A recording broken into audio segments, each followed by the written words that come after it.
కుమార్తె మీద తండ్రి చూపించేంత ప్రేమ ఈ ప్రపంచంలో ఎవరు చూపించలేరు. భార్య తన భర్తకు మహారాణి కాకపోవచ్చు, కానీ కూతురు మాత్రం తండ్రికి ఖచ్చితంగా మహారాణి. కష్టం వస్తే కన్నీళ్లు కాదు నీకు రావాల్సింది, ఆలోచన రావాలి.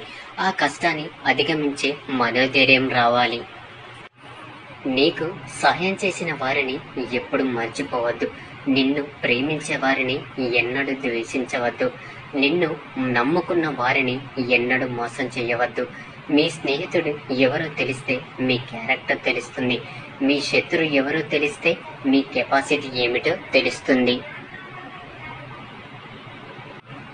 నీ యొక్క లక్ష్యం సముద్రమైతే పిల్ల కాలువలు నిన్నేం చెయ్యలేరు. ధైర్యంగా ముందుకెళ్ళు. భార్య అలిగిందని భర్త కూడా అలిగితే ఆ బంధం నిలబడదు. బంధం నిలబడాలి అంటే బాధను భరించాలి, బ్రతిమిలాడాలి, బుజ్జగించాలి. అప్పుడే ఆ బంధం శాశ్వతంగా నిలబడుతుంది. మనసులో ఎప్పుడు ఖాళీగా ఉండకూడదు. ఉంటే పనికిరాని ఆలోచనలు వచ్చి అజ్ఞానిగా మారిపోతారు. ఆపదలు, ఆపయాలు ఎప్పుడు హెచ్చరిస్తూనే ఉంటాయి. జాగ్రత్త పడండి, కానీ భయపడకండి.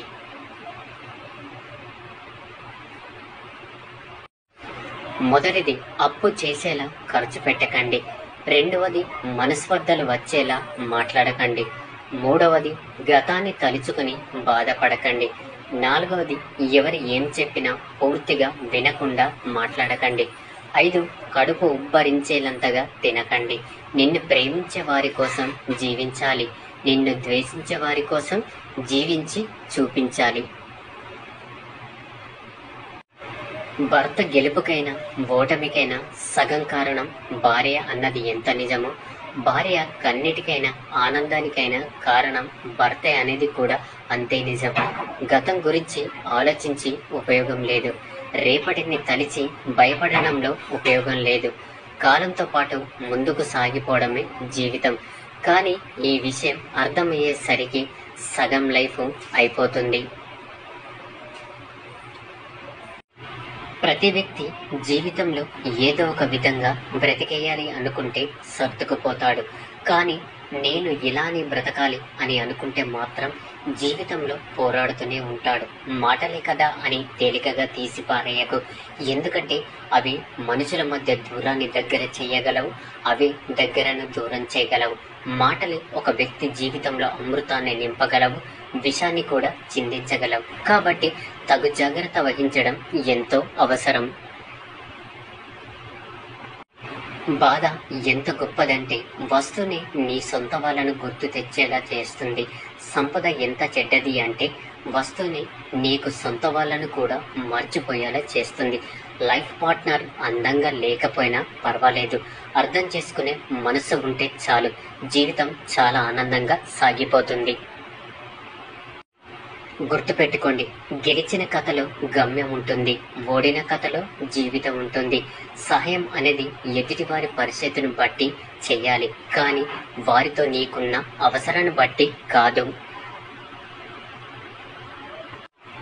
లైఫ్లో ప్రయత్నం మాత్రం మానకు. ఫలితం ఈ రోజు కాకపోయినా రేపైనా వస్తుందన్న నమ్మకంతో ఉండు. యాది పెట్టుకో, మనిషికి నాలుక ఒక్కటి, చెవులు మాత్రం 2. దీని అర్థం తక్కువగా మాట్లాడి ఎక్కువగా వినమని. చెప్పుడు మాటలు చెప్పిన వారి కంటే వినేవారితోనే ఎక్కువ ప్రమాదం. ఎందుకంటే చెప్పిన వారు చెప్పి వెళ్ళిపోతారు, కానీ విన్నవారు వాటితో పెద్ద కథలు తయారు చేసుకొని భ్రమలు కల్పించుకొని అందులో చిక్కుకుపోతారు. మంచి బంధాలను పోగొట్టుకుంటారు. నిన్ను ఎవరైనా అవమానిస్తే నీలో పట్టుదల పెరగాలి, కానీ పిరికితనం కాదు. అవమానించారు అని కుమిలిపోవద్దు. వారికి తగిన సమాధానం చెప్పాలి, కానీ నోరు మూసుకొని మాత్రం కూర్చోవద్దు. అది నీ అసమర్థత అవుతుంది. నేను అనుకుంటే ఏదైనా సాధించగలను అనే నమ్మకం నీలో ఉండాలి. మీ విజయాలను మీకన్నా చిన్నవారితో పంచుకోండి, స్ఫూర్తితో అనుసరిస్తారు. మీ ఓటములను మీకన్నా పెద్దవారితో పంచుకోండి, అనుభవంతో బోధిస్తారు. మీరు ఇతరులను అర్థం చేసుకోవడానికి ప్రయత్నం చేయనప్పుడు ఇతరులు మిమ్మల్ని అర్థం చేసుకోవడానికి ప్రయత్నించాలి అని ఆశించకూడదు. అందరూ వెళ్ళే మార్గంలో కాకుండా కొత్త మార్గాన్ని ఎంచుకుంటే సమస్యలు కూడా సరికొత్తగా పరిచయం అవుతాయి.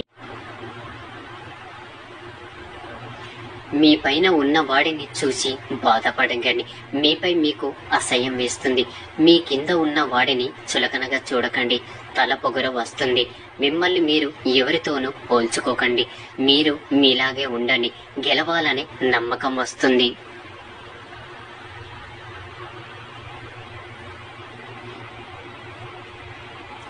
ఎదుటివారు అడగకుండా నీవు ఇచ్చే సలహా అన్నిటికంటే అతి చులకనైనది.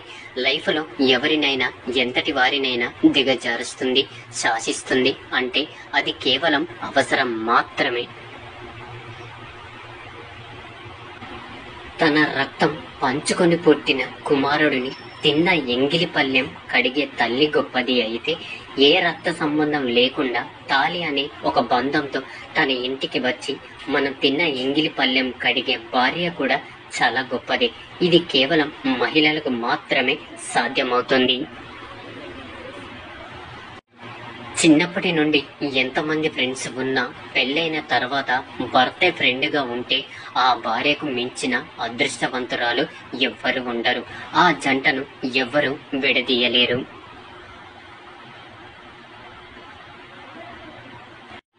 నిజమే, ఆడది ఒక స్వార్థపరురాలు. ఎందుకంటే తాను నిత్యం నా భర్త బాగుండాలి, నా పిల్లలు బాగుండాలి, నా కుటుంబం బాగుండాలి అనుకుంటుంది. ఈ స్వార్థం ప్రతి వారిలోనూ ఉంటుంది. కానీ అందరూ భర్తతో సహా ఆమెను సెల్ఫిష్ అంటారు. కానీ భార్య ఎప్పుడు భర్త కోసం, పిల్లల కోసం, కుటుంబం కోసం ఆలోచిస్తుంది.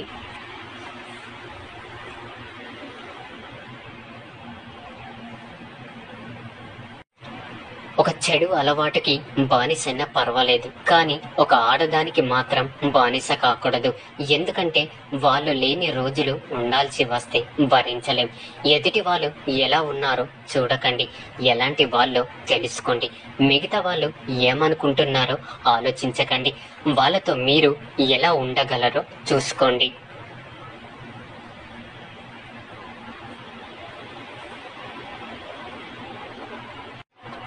ఆ దేవుడు ఒక జీవికి ప్రాణం పోసి ఈ భూమి మీదకు పంపించాడు అంటే దానికి ఏదో ఒక ప్రత్యేకమైన కారణం ఉండి ఉంటుంది. అందుకే ఎంత కష్టం వచ్చినా మీరు ఎప్పుడు మీ జీవితాన్ని వదులుకోకండి, పోరాడుతూనే ఉండండి. లైఫ్లో సంతోషంగా ఉండే సమయంలో అయినా సరే, లేదా బాధపడే సమయంలో అయినా సరే, గుర్తు పెట్టుకోవాల్సిన ఒక నిజం, ఈ క్షణం కూడా శాశ్వతం కాదు. యాక్సిడెంట్లుగా ఎవరిని కలుసుకోరు. ఇందులో దేవుడు ప్లాన్ ఏదో ఒకటి తప్పకుండా ఉంటుంది. విడిచిపెట్టాల్సిన 5 లక్షణాలు.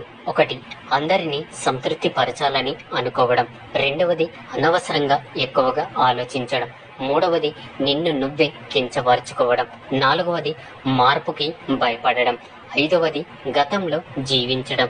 నేనేమిటో నీకు తెలిసినప్పుడు ఎవరో గుర్తించాలని మంచివారిగా నటించకూడదు. విలువలకు మర్యాద అవసరం లేదు. వ్యక్తిత్వానికి కిరీటాలు కూడా అవసరం లేదు. ఆడదానికి డబ్బు పిచ్చి ఉండకూడదు, మగాడికి ఆడదాని పిచ్చి ఉండకూడదు. ఇవి